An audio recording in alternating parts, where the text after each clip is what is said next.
Di tengah samudra luas, jauh sebelum mesin dan baja menguasai lautan, ada sebuah kapal kayu yang membuat dunia terdiam.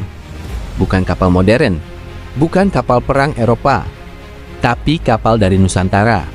Bayangkan kamu seorang pelaut Eropa abad ke-15. Setelah berbulan-bulan berlayar, tiba-tiba di kejauhan muncul bayangan gelap dari balik kabut. Semakin dekat, bayangan itu bukan pulau, bukan gunung, itu kapal, dan ukurannya jauh lebih besar dari kapal manapun yang pernah kamu lihat. Halo semuanya, selamat datang di channel Lensa History. Di sini kita mengungkap kisah-kisah sejarah Nusantara yang penuh misteri, legenda, dan makna mendalam. Hari ini kita akan menyelami kisah kapal Jong Nusantara, armada laut raksasa yang pernah menguasai jalur perdagangan dunia. Bagian 1. Nusantara, penguasa samudra. Untuk memahami betapa hebatnya kapal Jong Nusantara, kita harus mundur jauh ke masa lalu, ke saat laut bukan sekedar pemisah pulau, tapi urat nadi kehidupan Nusantara. Berbeda dengan bangsa daratan, leluhur Nusantara hidup berdampingan dengan laut. Laut adalah jalan raya, penghubung antar pulau, sekaligus sumber kekayaan.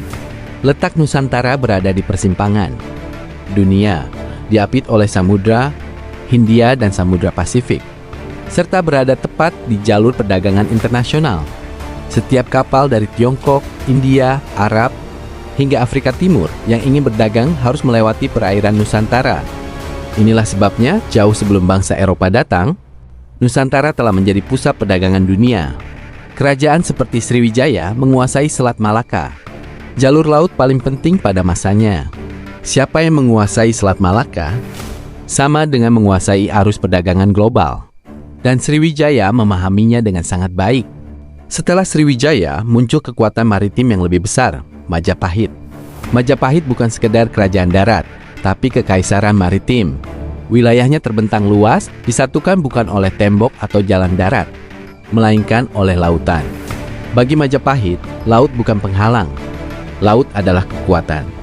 Untuk menjaga jalur perdagangan, mengamankan wilayah, dan menunjukkan wibawa kekuasaan, Majapahit membutuhkan armada laut yang besar, kuat, dan menakutkan.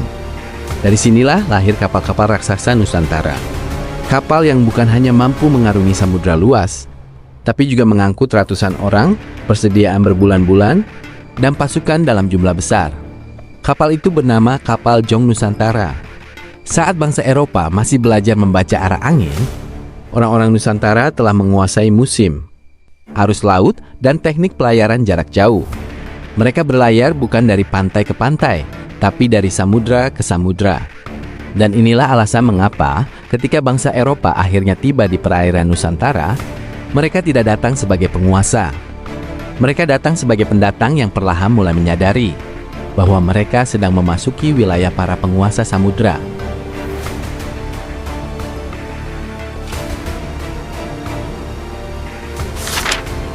Bagian 2. Apa itu kapal Jong Nusantara?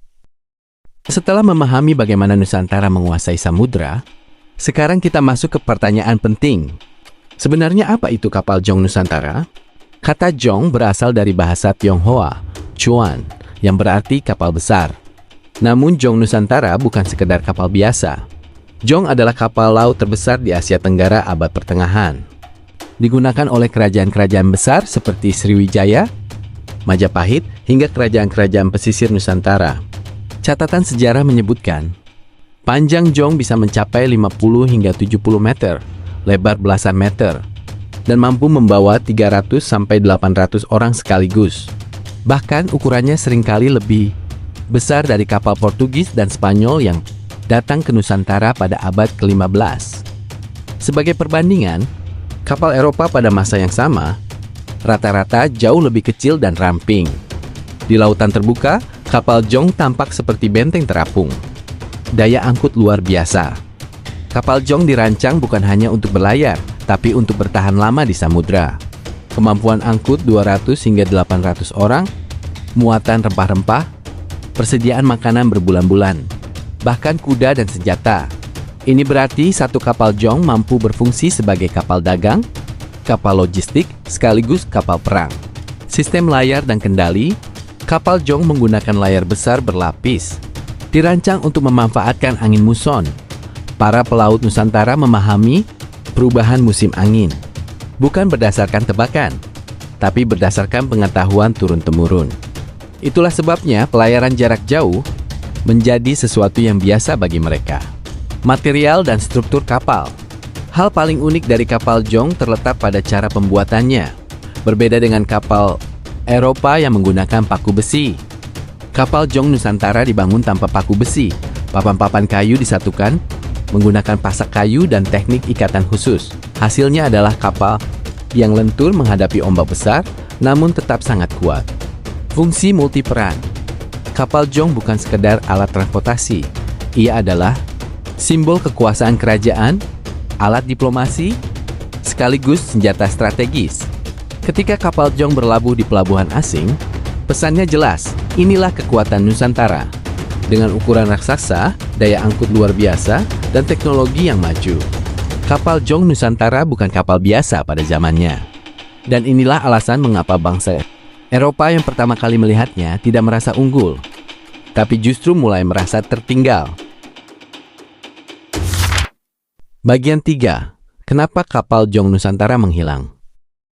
Kapal Jong Nusantara, kapal kayu raksasa yang pernah menguasai samudra, ditakuti bangsa Eropa, dicatat dalam sejarah dunia.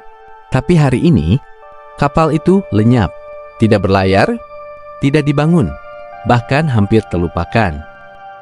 Pertanyaannya, kenapa kapal Jong bisa menghilang? Kapal Jong Nusantara menghilang dari sejarah disebabkan oleh beberapa faktor. Pertama, runtuhnya kerajaan maritim Nusantara. Kapal Jong bukan kapal rakyat biasa, melainkan kapal negara. Ia dibangun dan dibiayai oleh kerajaan besar seperti Sriwijaya dan Majapahit.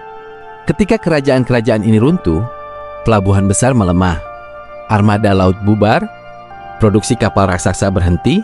Tanpa kekuatan politik dan ekonomi, kapal Jong tidak mungkin dipertahankan. Kedua, penjajahan dan strategi bangsa Eropa. Bangsa Eropa menyadari bahwa mereka sulit mengalahkan Jong dalam perang laut.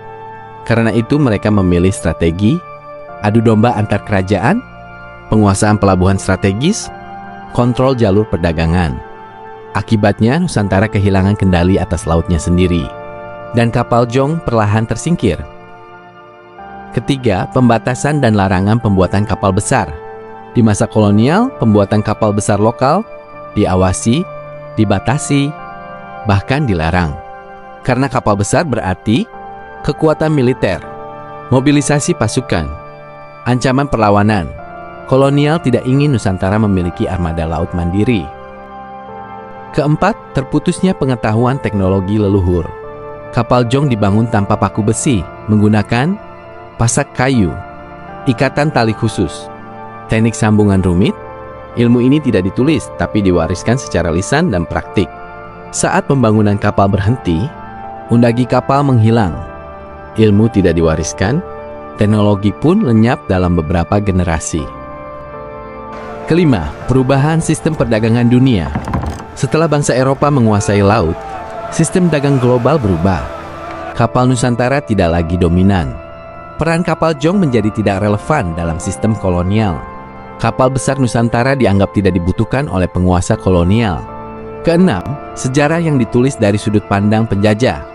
Sejarah yang kita pelajari lama ditulis dari perspektif Eropa yang mengecilkan peran teknologi Nusantara, mengabaikan keunggulan kapal Jong, menggambarkan Nusantara sebagai tertinggal. Akibatnya, kapal Jong hilang dari buku sejarah meski pernah nyata. Ketujuh, tidak adanya rekonstruksi dan pelestarian. Berbeda dengan kapal Eropa yang direkonstruksi dan dilestarikan, kapal Jong tidak dibangun ulang, tidak dijadikan simbol nasional, tidak diajarkan secara luas. Tanpa upaya pelestarian, ingatan kolektif pun memudar. Kapal Jong Nusantara bukan sekedar kapal kayu. Ia adalah bukti bahwa leluhur kita pernah menjadi penguasa samudra, bukan penonton sejarah. Di saat bangsa lain masih belajar membaca angin, leluhur Nusantara sudah menjinakkan ombak, menyatukan pulau-pulau, dan membangun kejayaan lewat laut. Hilangnya kapal Jong bukan karena kita tidak mampu, tetapi karena sejarah kita dipatahkan dan dilupakan. Namun ingat satu hal, warisan sejati tidak pernah benar-benar hilang. Ia hanya menunggu untuk diingat kembali.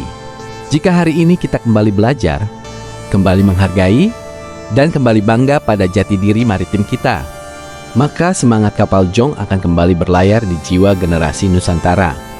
Jangan biarkan kisah besar ini tenggelam. Sebarkan, ceritakan, dan hidupkan kembali sejarah kita. Jika kamu suka cerita sejarah Nusantara, jangan lupa like, subscribe, dan share video ini. Sampai jumpa di kisah luar biasa berikutnya.